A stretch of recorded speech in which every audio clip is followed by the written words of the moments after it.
ठाकरे बंधू एकत्र येण्याबाबत कुठेही बोलू नका, संवेदनशील विषयावर बोलणं टाळा, अशा सूचना राज ठाकरेंनी मनसैनिकांना दिल्या आहेत। राज ठाकरे सध्या परदेशात असून मुंबईमध्ये आल्यानंतर सविस्तर भूमिका मांडणार आहेत। तर राज ठाकरे आणि उद्धव ठाकरे एकत्र येण्याच्या चर्चांवरून राजकीय प्रतिक्रिया, टीका टिप्पणी आता होऊ लागली आहे। युतीबाबत कुठेही बोलू नका, राज ठाकरेंच्या सूचना। उद्धव ठाकरेंसोबत युती करण्यावर राज ठाकरे स्वतः भूमिका जाहीर करणार। संवेदनशील विषयावर बोलणं टाळा, राज ठाकरेंच्या मनसैनिकांना सूचना। राज ठाकरे सध्या परदेशात असून दौऱ्यावरून परतल्यानंतर सविस्तर भूमिका मांडणार। भूतकाळात घडलेल्या मनसेसोबतच्या घटनांवरून देशपांडेंकडून प्रश्न उपस्थित। हा महाराष्ट्रप्रेमी, हा महाराष्ट्रद्रोही याचं सर्टिफिकेट वाटण्याचा अधिकार शिवसेनेला नाही। 17,000 केसेस भोंग्याच्या आंदोलनाच्या उद्धव ठाकरे मुख्यमंत्री असताना आमच्या महाराष्ट्र सैनिकांवर टाकली। ती चूक आता उद्धव ठाकरेंना वाटते का? आणि जर वाटत असेल तर महाराष्ट्र सैनिकांची माफी मागणार का? आमच्या भावना फार स्वच्छ आहेत आणि आमचं मन निर्मळ आहे या बाबतीमध्ये।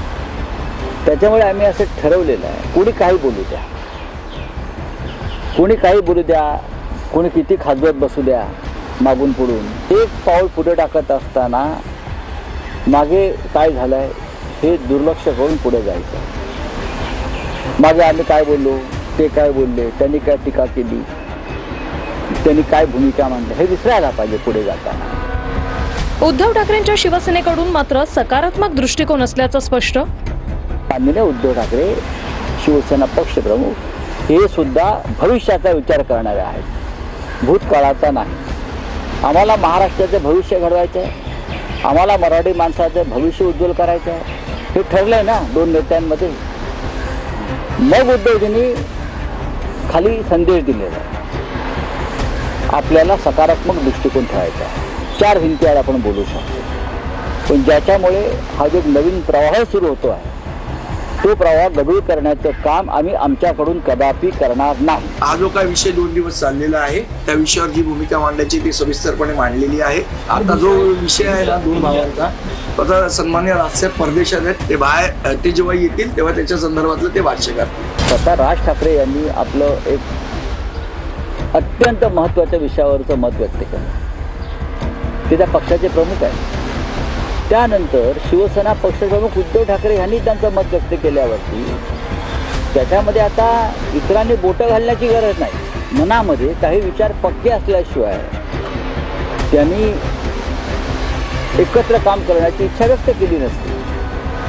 हे जर त्यांच्या अनुयायांना कळत नसेल तर मी काय करणार? काल संध्याकाळी मला पक्ष नेतृत्वाकडून असं सांगण्यात आलं की विषय खूप गंभीर आहे आणि या विषयावर आता कोणीही म्हणजे कार्यकर्ता, प्रवक्ता, नेता यांनी बोलायचं नाही। सन्मान्य राजसाहेब 29 एप्रिलला वापस येत आहेत, त्याच्यानंतर ते या विषयावर बोलतील। कटाक्षाने संदीप देशपांडे असतील, अमय खोपकर असतील, जे काही ट्विट येत आहेत ते नेते यांनी कुणीच या विषयावर राजसाहेबाशिवाय कोणी बोलायचं नाही असं काल सूचना आम्हाला देण्यात आली संध्याकाळी। त्याच्यामुळं या विषयावर आम्हाला सांगण्यासारखं आमच्याजवळ काही नाही आहे। 2 दिवसांपासून ठाकरे बंधू एकत्र येण्यावरून विविध राजकीय चर्चा सुरू। दोन्ही ठाकरे बंधू एकत्र येण्याच्या चर्चांवरून काहींमध्ये नाराजीचा सूर। दोन्ही ठाकरे एकत्र येण्यावरून शिंदेच्या शिवसेनेकडून होणाऱ्या टीकेलाही राऊतांचं उत्तर। महाराष्ट्राच्या मनात जे आहे ती भावना राज ठाकरे आणि माननीय उद्धव ठाकरे या दोघांनी व्यक्त केली। आता काही लोकांना त्याच्याविषयी वेदना होणार, कारण जर उद्धव आणि राज ठाकरे एकत्र झाले किंवा राजकारण एकत्र केलं तर आम्हाला कायमच्या शेतावर जावं लागेल, आम्हाला कायमच्या शेतावर जावं लागेल किंवा आम्हाला कायम संघ दक्ष शाखेत जावं लागेल। त्याच्यामुळे अनेकांना भीती वाटत असेल, त्यातून त्यांच्या काही पोटातून त्यांची मळमळ बाहेर पडत असेल तर त्याकडे आम्ही दुर्लक्ष करतो। आम्ही सकारात्मक दृष्टीने याकडे पाहतो। 7 प्रतिसादला आम्ही वाद नाही एवढंच सांगतो। तुम्हाला एकच स्पष्ट सांगतो, मला वाटतं 2 पक्षप्रमुखांनी जे काही बोलायचं होतं ते जाहीरपणे आपल्याच माध्यमातून बोलून झालेलं आहे। त्याच्यावर आम्ही कार्यकर्ते म्हणून पुढे काही बोलणार नाही. एकनाथ शिंदे मात्र संतापले. मला वाटतं गावाचं त्यांचं काही जास्ती दिवस वाढवून घेतले त्यांनी वाटतं. तापमान वाढले पण चंद्र कुठे काय बघून 2 दिवस अजून गावात काढतात ते. मनसे तो 0वर आउट झालेला आहे गेल्या विधानसभा निवडणुकीमध्ये. आणि अशा परिस्थितीत जेव्हा 2-0 मिळते, 2-0 मिळतो, तेव्हा अजून एक 0 निर्माण होतो. त्यांचा महाराष्ट्राशी काही संबंध नाही, ते शत्रू आहेत महाराष्ट्राचे. त्यांच्या नशिबी 2 भाऊ एकत्र आल्यावर 0च येणार आहे. त्यांना हे नको आहे. त्यांची गाळण उडाली आहे. आता बोलत नाही मी, परत ते मला ते कापावं लागेल. त्यांचा मेंदू गुडघ्यात पण नाही. त्यांच्या मनामध्ये फक्त द्वेष आहे. कोण बोलताय त्यांची नावं बघा ना, ते कोण बोलताय ते, त्यांचे संबंध काय महाराष्ट्राशी. यांची एकतर सत्ता उलथवून टाकली जाईल सगळ्यात आधी.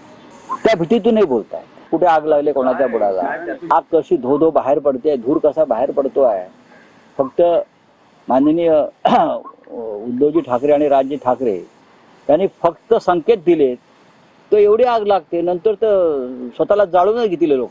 विषारी कोण होता प्रश्न आहे तो. राजसाहेब विषारी होते का? त्याच्यातून अमृत निघायला लागले का? उद्धवसाहेब विष होते त्यातून अमृत निघायला लागले. राजसाहेब ठाकरेंचा एक वेगळा विचार आहे, वेगळा अस्तित्व आहे, पक्षाचं वेगळं अस्तित्व आहे आणि ते एखाद्या विषयावर ठाम राहतात हे अख्ख्या महाराष्ट्रानं बघितलेलं आहे. आणि त्यांना झुकवून युती होऊ शकते असं मला वाटत नाही. कारण पहिल्या दिवशीच्या अटी काय होत्या? देवेंद्रजींबरोबर बोलायचं नाही, एकनाथ शिंदे साहेबांबरोबर बोलायचं नाही, कोणाबरोबर जेवायला जायचं नाही. म्हणजे हे मला मी ज्यावेळेस शालेय जीवनामध्ये होतो 5वी-6वीमध्ये आणि आम्ही जेव्हा मित्र भांडायचो तेव्हा आम्ही एकामेकाला सांगायचो तू याच्याबरोबर बोलायचं नाही, त्याच्याबरोबर बोलायचं नाही. असं राजकारणात होईल असं मला वाटत नाही. उद्धव ठाकरे आणि राज ठाकरे आता एकत्र येतात हे ऐकून पहिलं 2-3 दिवसापूर्वीच मला ही बातमी कळली आणि धक्का देखील बसला. पण मला असं वाटतं आता दोघांकडेही जास्त पर्याय नाही आहेत एकमेकांबरोबर आल्याशिवाय. आणि आपण म्हणतो ना 2 हरलेली माणसं एकत्र आली तसा प्रकार आहे तो कुठेतरी. पण आता त्यांना दुसरा पर्यायच नाही आहे त्यांच्याकडे. ते आले तर ठीक, आपल्याला काय यांचं राजकारण आहे, कोणी कोणाबरोबरही जाऊ शकतं. सामनामधून सुद्धा राज ठाकरे आणि उद्धव ठाकरे एकत्र येण्याच्या चर्चांवरून भाष्य करण्यात आलेलं आहे. पाहूयात. ठाकरे बंधू हे महाराष्ट्राच्या व्यापक हितासाठी एकत्र येण्यास तयार आहेत. खरं तर या बातमीनं अनेकांना आनंद झाला, तसे अनेक जण पोटदुखीनं बेजार झाले. राज ठाकरेंचे आतापर्यंत राजकारण नागमोडी पद्धतीचे होते. ते फारसे यशस्वी झाले नाही. भाजप एसनशी वगैरे लोक राज यांच्या खांद्यावर बंदूक ठेवून शिवसेनेवर हल्ले करत राहिले. मोदी, शहा, फडणवीस देशाचे नाहीत तर महाराष्ट्राचे तरी कसे होतील? राज यांनी त्यांची इच्छा व्यक्त करताच उद्धव ठाकरेही मागे राहिले नाहीत. महाराष्ट्राच्या व्यापक हितासाठी त्यांनीही दमदारपणे एक पाऊल पुढे टाकलंय. मराठी माणसाचा स्वाभिमान, महाराष्ट्राच्या कल्याणापुढे मतभेद वगैरे शून्य आहे. महाराष्ट्र द्रोह्यांना घराच्या उंबरठ्या बाहेरच ठेवावं ही माफक अपेक्षा. त्यास कुणी अट किंवा शर्त मानू नये. महाराष्ट्राच्या शत्रूंना घरात थारा देऊ नये. शिवसेनेच्या गर्भातून राज ठाकरेंचा सुद्धा जन्म झाला. दरम्यान नाशिकमध्ये ठाकरे बंधू एकत्र येण्याबाबत नाशिकमध्ये बॅनरबाजी करण्यात आली आहे. राज ठाकरेंना मातोश्रीचं निमंत्रण द्या अशी बॅनरबाजी ठाकरेंच्या शिवसेनेचे बाळा दराडे यांनी केली आहे. माननीय पक्षप्रमुख उद्धव साहेब, आम्हाला आमिष दिले गेले, मोठमोठ्या ऑफर झाल्या, दबाव टाकला गेला, पण साहेब आम्ही डगमगलो नाही, घाबरलो नाही. तुमच्या नेतृत्वाबरोबर आदित्य साहेबांशी एकनिष्ठ राहिलो. आमची मागणी आहे की तुम्ही राज ठाकरेंना मातोश्रीचं आमंत्रण द्या. महाराष्ट्राला सुद्धा आनंदाची बातमी द्या. कळकळीची विनंती. जय महाराष्ट्र. आता आम्ही एकनिष्ठ शिवसैनिकांची सन्माननीय उद्धव साहेबांना आणि आदित्य साहेबांना विनंती की साहेब तुम्ही एक पाऊल पुढे टाका व राज ठाकरेंना बोलून घ्या, त्यांच्याशी चर्चा करा व संपूर्ण महाराष्ट्राला, मराठी जनतेला एक आनंदाची गोड बातमी द्या अशी साहेब तुम्हाला कळकळीची विनंती करतो. आणि आपल्याला जर या गद्दारांना धडा शिकवायचा असेल तर साहेब आपण एकत्र येणं खूप गरजेचं आहे. साहेब तुम्हाला कळकळीची विनंती आहे की साहेब एकत्र या, एकत्र या. संदीप देशपांडे यांनी आदित्य ठाकरे, शेलारांसह उदय सामंतांना पत्र पाठवलं आहे. 26 तारखेला मुंबईमध्ये मनसेनं महापालिका प्रतिसभागृह बैठक आयोजित केली आहे. आदित्य ठाकरे यांच्याप्रमाणेच सर्व राजकीय पक्षाच्या नेत्यांना पत्र पाठवून बैठकीसाठी प्रतिनिधी पाठवण्यासंदर्भात विनंती करण्यात आली आहे. मुंबईतल्या नागरिक समस्यांसंदर्भात ही बैठक असणार आहे. वैयक्तिक मित्र वगैरे शब्द आता पुरे करा असं वक्तव्य शेलारांनी केल्यामुळे राज ठाकरे आणि शेलार यांच्यामध्ये मैत्रीमध्ये दुरावा आल्याची चर्चा आहे. दरम्यान ही शेलारांची बौद्धिक दिवाळखोरीच म्हणावी लागेल अशी प्रतिक्रिया प्रकाश महाजन यांनी दिली आहे. उद्धव ठाकरे यांच्यासोबत जर राज ठाकरे जाणार असतील तर एक जुना सहकारी म्हणून आणि तुमचे वैयक्तिक मित्र म्हणून तुम्हाला काय वाटतं? बघा, वैयक्तिक वगैरे आतापर्यंतचे शब्द आता पुरे करा. माझ्या दृष्टीने माझे वैयक्तिक मित्र वगैरे होते, तो विषय संपला. खूप गंभीर आहे. म्हणजे त्यांनी असं सांगितलं की आता वैयक्तिक मैत्री वगैरे मी संपुष्टात आणली. त्याच्यामुळं मनसे परिवार हा खूप शोकाकुल झालेला आहे की एवढा चांगला मित्र आमचं कसं काय नाराज झाला बाबा, काय झालं. उलट तर म्हणजे साहेब इथं नाही आहेत. साहेबांच्या घरीसुद्धा अगदी सगळे लोक अगदी पाळीव प्राण्यापासून सगळेजण खूप अस्वस्थ आहेत. पुण्यामध्ये अजित पवार आणि शरद पवारांमध्ये बैठक झाली. पुण्यामध्ये साखर संकुलातील बैठक संपल्यानंतर काका पुतण्याची बैठक झालेली आहे. शरद पवारांच्या दालनामध्ये दोन्ही नेत्यांची बैठक झाली. 15 दिवसात चौथ्यांदा भेट. गेल्या 15 दिवसात चौथ्यांदा शरद पवार आणि अजित पवार एकत्रित. पुण्यात साखर संकुलात कृषी क्षेत्रातील एआयच्या वापरासंदर्भातील बैठकीनिमित्तानं दोघंही एकत्र. याआधी रयत शिक्षण संस्थेच्या बैठकीवेळी पवार दादा एकत्र. यावेळीही दादा पवार शेजारी बसले होते. दोघांमध्ये संवादही झाला. काही दिवसांपूर्वी वसंतदादा शुगर इन्स्टिट्यूटमध्ये बैठक पार पडली. त्यावेळी अजितदादा पवारांच्या भेटीसाठी केबिनमध्ये दाखल झाले होते. जय पवार यांच्या साखरपुडा सोहळ्यालाही दोन्ही नेते एकत्र आले होते. अजितदादा स्वतः शरद पवारांच्या स्वागतासाठी प्रवेशद्वारावर गेले होते.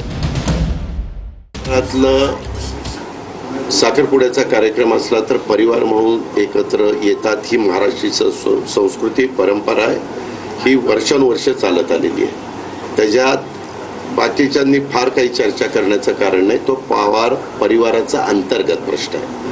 पवार साहेब ज्या संस्थेचे अध्यक्ष आहेत त्या संस्थेमध्ये मी पण सदस्य म्हणून काम करतो किंवा ट्रस्टी म्हणून काम करतो. अशा वेळेस बसावं लागतं. आता अनेकदा पंतप्रधान पण इतर मान्यवरांना बोलवतात आणि चर्चा करतात.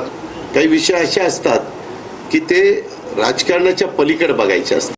सगळ्याच पक्षांनी कुटुंबांनी सगळेच पक्ष सगळ्या कुटुंबांनी महाराष्ट्राच्या हितासाठी एकत्र येणं ही चांगलीच गोष्ट आहे. मी स्वतः माननीय मुख्यमंत्र्यांना गेले 3 महिने वारंवार विनंती करते की महाराष्ट्रातला क्राईम असेल, महाराष्ट्रातल्या शेतकऱ्यांच्या आत्महत्या असतील, महाराष्ट्रातल्या महिलांवर होणारे अन्याय असतील, महाराष्ट्रात होणारे शिक्षकांच्या आत्महत्या असतील, याच्यासाठी एक ऑल पार्टी कमिटी करा. नाशिकच्या पेठ तालुक्यामध्ये दुष्काळाची भीषणता पाहायला मिळत आहे. बोरीचेवाडी या गावामध्ये विहिरीनं तळ गाठला असून घोटभर पाण्यासाठी महिलांना अक्षरशः जीवाची बाजी लावावी लागते. दोरीच्या सहाय्यानं विहिरीमध्ये उतरून पाणी काढावं लागतं. त्यातही ते पाणी पिण्यालायक असेलच असं नाही. हंडाभर पाण्यासाठी नागरिकांना सकाळपासूनच या विहिरीवर रांगा लावाव्या लागतात. दुसरीकडे गावात पाण्याची भीषण टंचाई असल्यामुळे या गावातील तरुणांची लग्न सुद्धा जुळत नाही. विहिरीनं अक्षरशः तळ गाठलेला आहे. जेव्हा कधी विहिरीला पाणी येतं अशा वेळेला या महिला ते पाणी मिळवण्यासाठी इथे धडपड करताना पाहायला मिळत आहे. अमरावती जिल्ह्याच्या मेळघाटमध्ये अनेक गावांमध्ये तीव्र पाणी टंचाई निर्माण झाली आहे. चंद्रपूरमध्ये पाणी टंचाईमुळे 12 टँकरने पाणी पुरवठा केला जातोय. 90 ठिकाणी तात्पुरत्या टाक्या बसवण्यात आल्या आहेत. तर वाढत्या तापमानामुळे रत्नागिरी जिल्ह्यामध्ये केवळ 41.13% पाणी साठा शिल्लक आहे. जिल्ह्यातील 14 गावामधील 1938 ग्रामस्थांची पाण्यासाठी वणवण सुरू आहे.